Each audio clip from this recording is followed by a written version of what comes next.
In this video, I'm going to share with you a few of what I consider to be the most beneficial way to practice scales. Hey everybody, Jamie Holroyd here, helping you learn jazz guitar. Welcome to the channel. If you're new around here and you'd like a structured guide on getting started with jazz guitar, then please check out the link below to my free beginner jazz guitar ebook. The first scale practice technique that I'd like to share with you is intervals. You can practice a scale in any interval, but I particularly like the sound of thirds. You often hear thirds in jazz lines, so by practicing a scale in thirds, then you're almost there to creating a full jazz line. Let's hear an example of a C major scale played, firstly just as normal, then using major or diatonic thirds to the key of the scale.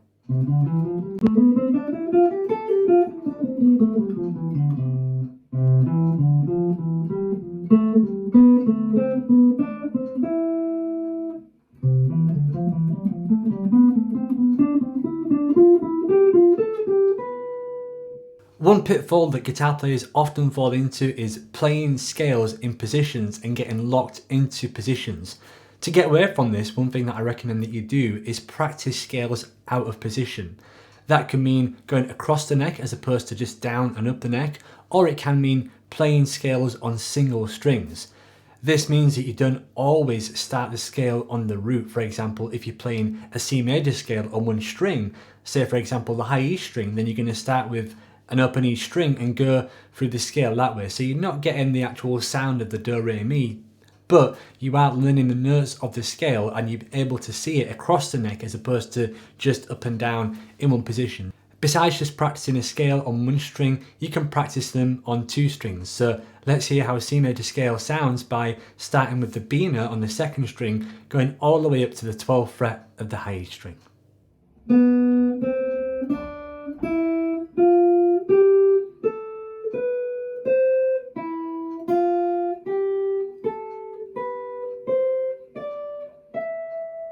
There are three elements to music: melody, harmony and rhythm.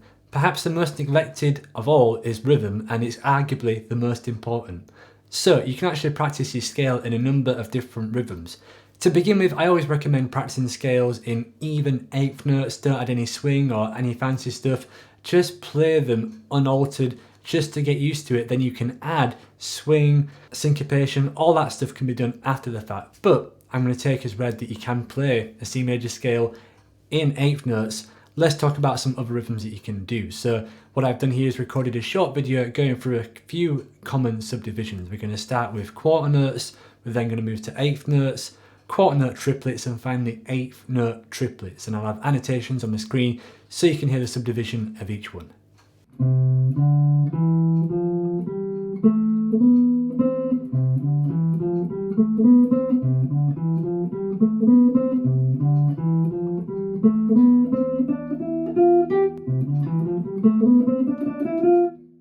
Besides practicing with your guitar, you can also practice without a guitar whilst you're driving, watching TV, walking your dog. All you have to do is think of the notes within a scale. For example, if I think of the C major scale, I could just be sat here thinking to myself or saying out loud the notes C, D, E, F, G, A and B.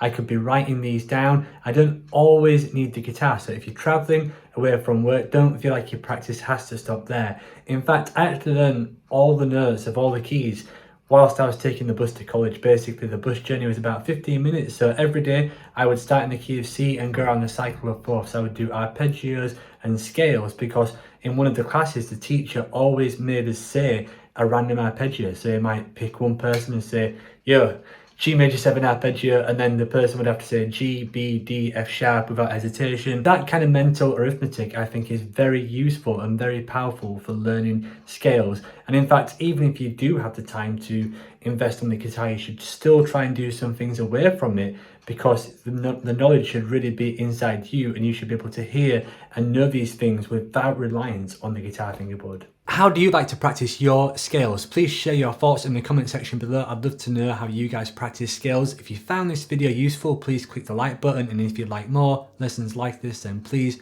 subscribe to this channel. Finally, thank you to all my patrons as always for keeping these lessons going. They would not be possible without you.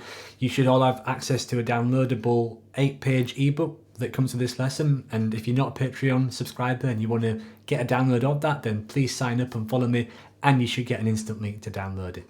Thank you for watching.